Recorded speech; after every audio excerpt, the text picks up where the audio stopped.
Discussion on verses 1 to 5 of 5. When chapter 26 Ash-Shu'ara, verse 214 was revealed. And warn your closest kindred. The Holy Prophet Muhammad, peace and blessings be upon him, fulfilled this command with clarity, wisdom and courage. He ascended Mount Safa in Mecca and gathered his relatives, beginning not with accusation, but by reminding them of his established character. He asked them whether they would believe him if he warned them of an approaching army, and they unanimously affirmed his truthfulness and trustworthiness. Only after establishing this shared recognition did he call them to obey Allah the Exalted and accept Islam. Despite this clear and rational approach, his message was met with hostility from some, most notably his uncle Abu Lahab, who responded with insult and rejection. As a response, Allah the Exalted revealed chapter 111 Al-Masad, verses 1 to 5. May the hands of Abu Lahab be ruined, and ruined is he. His wealth will not avail him all that which he gained. He will enter to burn in a fire of blazing flame. And his wife as well, the carrier of firewood. Around her neck is a rope of twisted fiber. This incident has been discussed in a hadith found in Sahih Bukhari, number 4770. In general, when a person adopts a path different from those around them, especially a path rooted in obedience to Allah the Exalted, it can unintentionally expose the weaknesses in the choices of others. This may create a sense of discomfort or inadequacy in those who prioritize their personal desires over divine guidance. As a result, instead of reflecting upon their own condition, they may direct criticism toward the one who remains steadfast. This criticism often arises from those closest to them, including family members, as the presence of someone committed to truth can act as a silent reminder of neglected responsibilities.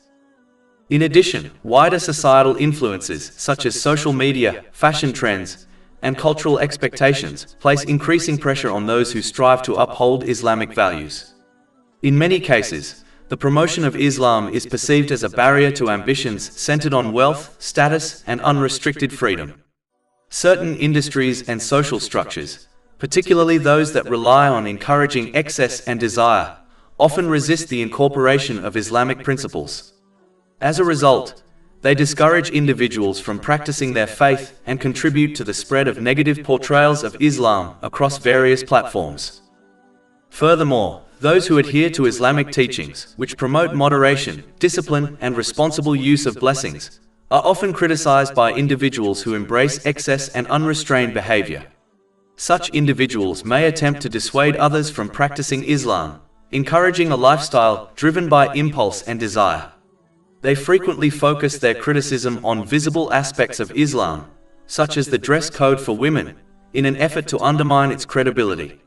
However, this criticism is often selective and inconsistent.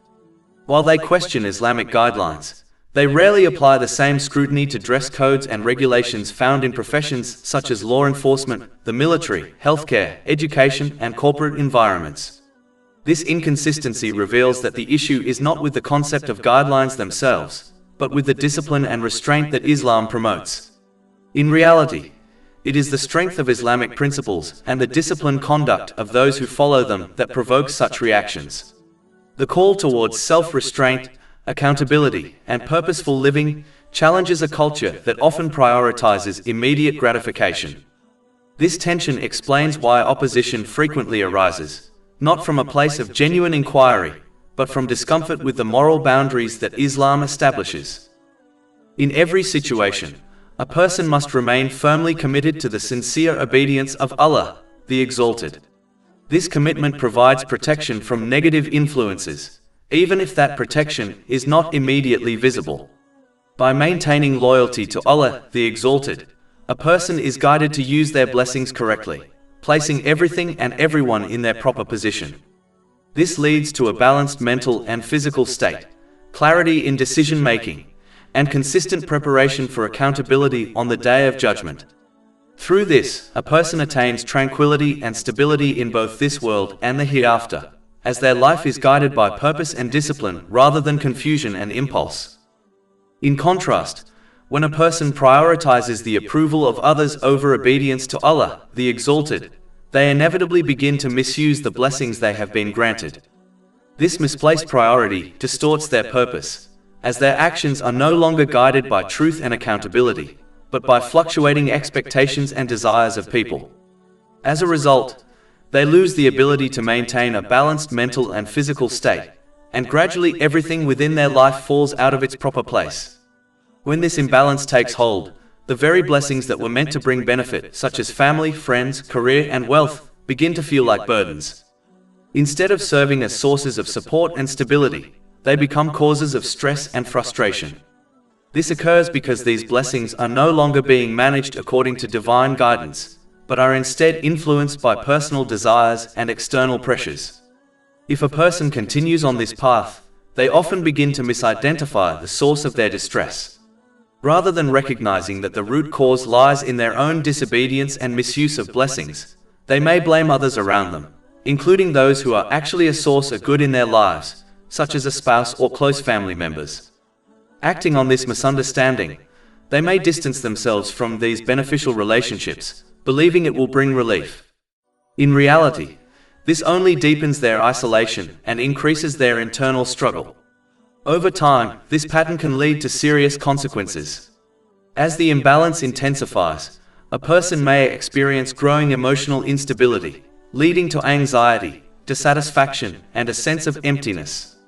In more severe cases, this can develop into depression, reliance on harmful coping mechanisms such as substance abuse, and even thoughts of self-harm. This outcome is not uncommon when one observes individuals who persistently misuse their blessings, including those who possess significant wealth and status yet lack inner peace. Despite outward comfort and luxury, their internal condition reflects disorder and unrest, highlighting that true tranquility cannot be achieved through material means alone. It is instead a result of living in accordance with the guidance of Allah, the Exalted, and correctly utilizing the blessings He has provided. Furthermore, this way of living leaves a person unprepared for their accountability on the Day of Judgment. By neglecting their purpose and consistently choosing disobedience, they not only face the consequences of imbalance in this world, but also risk a far greater loss in the hereafter. Chapter 111 Al-Masad, verses 1-5. May the hands of Abu Lahab be ruined, and ruined is he. His wealth will not avail him all that which he gained. He will enter to burn in a fire of blazing flame. And his wife as well, the carrier of firewood. Around her neck is a rope of twisted fiber. To maintain a firm and resolute mindset, a person must actively strive to develop strong faith. Such faith is essential for remaining consistent in the obedience of Allah, the Exalted, in every circumstance, whether during times of ease or periods of hardship. Without this inner strength, a person's commitment may fluctuate depending on their situation, but with it, they are able to remain steady, guided by principle rather than impulse. This level of faith is not acquired passively. It is built through understanding and implementing the clear signs and guidance found in the Holy Quran and the traditions of the Holy Prophet Muhammad, peace and blessings be upon him. These sources do not merely provide instructions, but also demonstrate through reasoning and lived example that sincere obedience to Allah, the Exalted, leads to true tranquility and success in both this world and the hereafter. Through reflection on these teachings, a person begins to recognize that divine guidance is not restrictive, but rather protective and purposeful. In contrast, the one who remains unaware of Islamic teachings possesses a fragile form of faith. Without knowledge, their belief lacks depth and resilience, making them more susceptible to abandoning obedience when faced with situations where their personal desires conflict with divine commands. This weakness stems from an incomplete understanding, as they fail to see that restraining desires and adhering to guidance is not a loss, but a means of attaining lasting peace and stability. This lack of clarity can lead a person to prioritize short-term satisfaction over long-term well-being, resulting in imbalance in both their mental and physical state. Their decisions may become inconsistent, and their priorities disordered, as they are guided more by impulse than by principle. Over time, this leads to confusion, dissatisfaction, and a lack of true peace of mind, even if outward comfort is present. Therefore, it is essential for a person to actively strengthen their faith through the pursuit of knowledge and its practical application.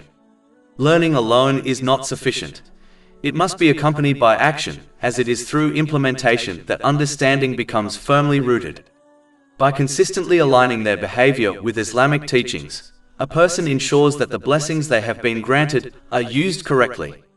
This process leads to a balanced and stable life, where mental and physical well-being are maintained, and where responsibilities, relationships, and priorities are placed in their proper positions.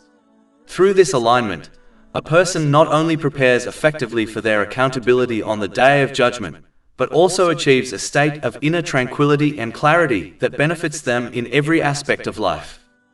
Chapter 111 Al-Masad, verses 3-5. He will enter to burn in a fire of blazing flame, and his wife as well, the carrier of firewood. Around her neck is a rope of twisted fiber. The term carrier of firewood can also be understood in a deeper moral sense. It may refer to a person who carries harmful speech, such as malicious gossip, from one place to another, thereby damaging relationships between people. In this way, their behavior resembles someone who gathers firewood and moves it between homes until it ignites division and conflict, symbolically setting fire to trust, harmony, and unity within society. This meaning aligns with a warning found in a hadith recorded in Sahih Muslim, number 290, in which the Holy Prophet Muhammad, peace and blessings be upon him, cautions against the severe consequences of spreading harmful gossip, stating that such behavior prevents a person from entering paradise if they persist without repentance. This highlights the seriousness of speech that corrupts relationships and spreads mistrust among people. Gossip, whether based on truth or falsehood, becomes destructive when it is used to create suspicion, break bonds, and damage reputations. It is therefore considered a deeply harmful moral trait, as it aligns a person with behavior that resembles that of the devil, whose aim is always to sow discord, hatred, and separation between people. This is why such conduct is strongly condemned in the Holy Quran. Chapter 104 Al-Humazah, verse 1. Woe to every backbiter and slanderer.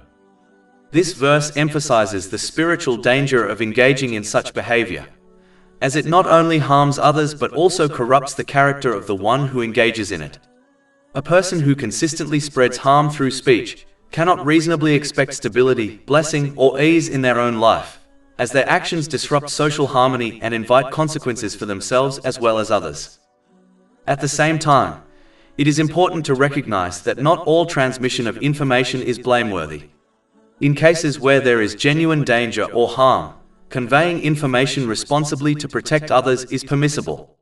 However, the default approach in dealing with people's private matters should always be restraint, caution, and respect for privacy. A person is therefore instructed not to accept or act upon reports from those who spread corrupt or unreliable speech without verification. Chapter 49 Al-Hujurat, verse 6. O you who have believed, if there comes to you a disobedient one with information, investigate lest you harm a people out of ignorance. This establishes the importance of verification before judgment, ensuring that harm is not caused through assumption or haste. Similarly, believers are encouraged to maintain positive assumptions about others and avoid contributing to the spread of suspicion.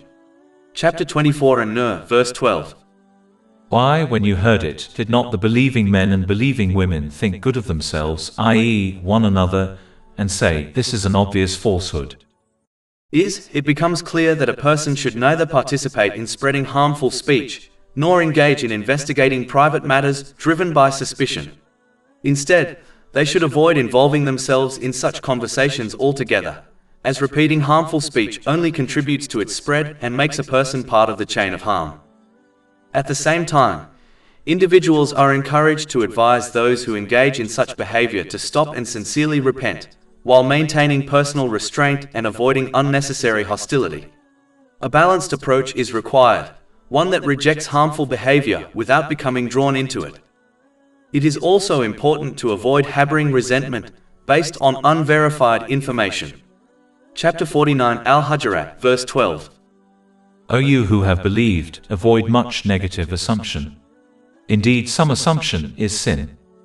This same verse teaches a person not to attempt to verify or expose a tale-bearer by spying on others, as such behavior itself is discouraged and leads to further harm. Chapter 49 Al-Hujurat, verse 12. and do not spy. Instead, a person who engages in tale-bearing should be avoided and not given attention. A person should not repeat the information received from such an individual to others, nor should they continue referring to the original speaker in a way that perpetuates the chain of gossip.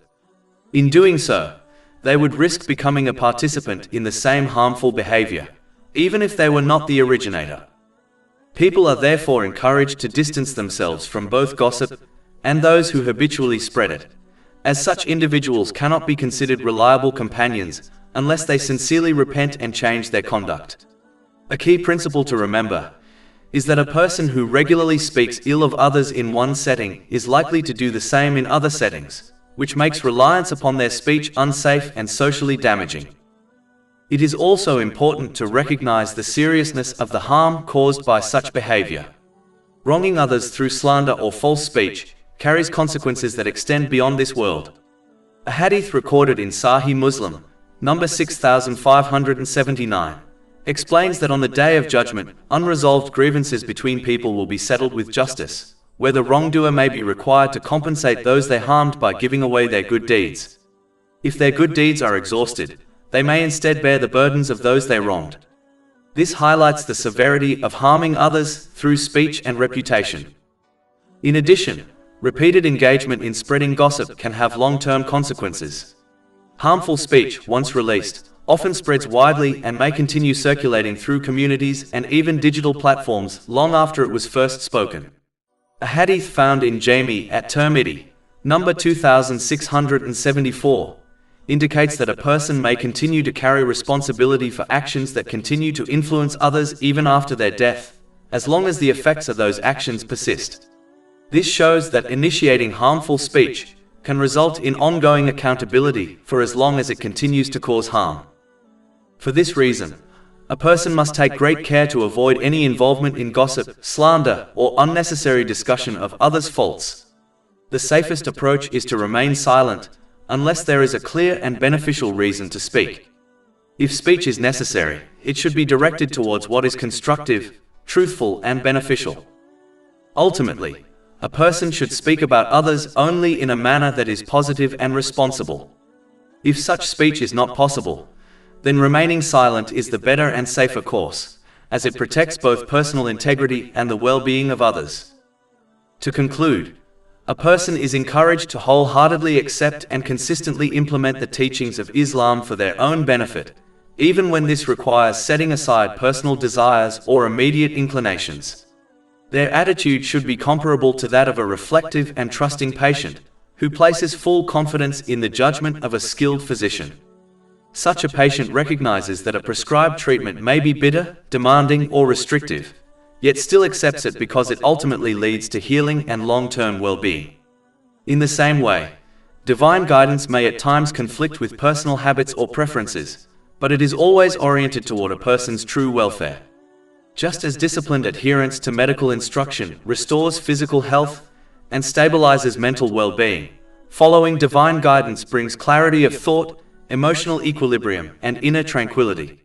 This is because only Allah, the Exalted, possesses perfect and complete knowledge of human nature, and what is required for a person to live a balanced, meaningful, and harmonious life. Through this perfect knowledge, every blessing, responsibility, and relationship is placed in its proper place, preventing excess, neglect, and disorder. Human knowledge, regardless of how far it advances, remains inherently limited.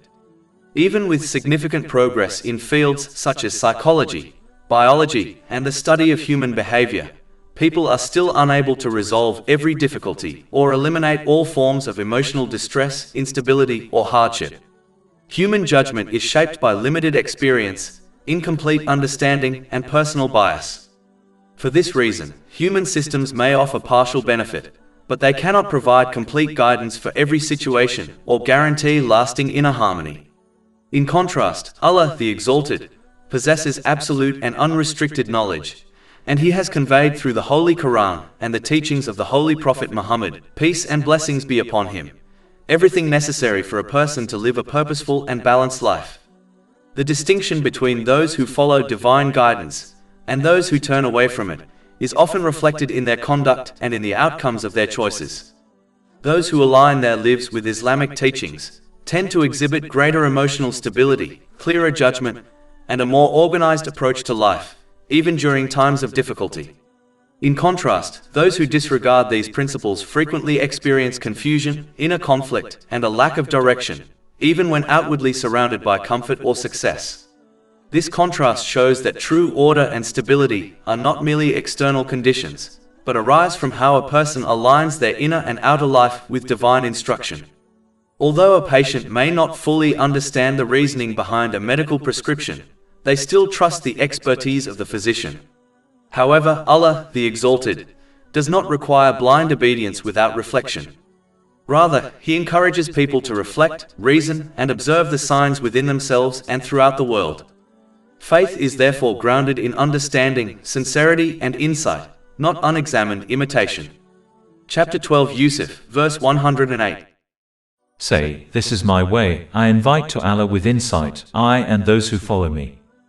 Moreover, ultimate control over a person's inner condition, including their emotional responses, sense of stability, and experience of tranquility, belongs solely to Allah, the Exalted.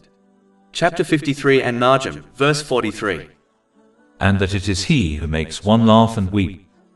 This establishes that enduring peace of mind cannot be secured merely through external circumstances or material conditions. Rather, it is something granted by Allah, the Exalted. It is also closely connected to how an individual makes use of the blessings placed in their care, and whether those blessings are applied in accordance with divine guidance.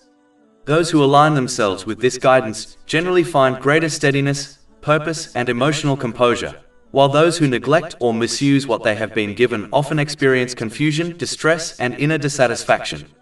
In essence, true peace, whether mental, physical, or spiritual, is only attainable through sincere conformity to the guidance of Allah, the Exalted. Such guidance should not be viewed as a limitation on human life, but rather as a divinely ordained framework that brings structure, meaning, and harmony to life in both this world and the hereafter. Chapter 16 and Nahl, verse 97. Whoever does righteousness, whether male or female, while he is a believer, we will surely cause him to live a good life, and we will surely give them their reward in the hereafter according to the best of what they used to do. All praise is due to Allah, Lord of the worlds, and may peace and blessings be upon His final messenger, Muhammad, his noble family and companions.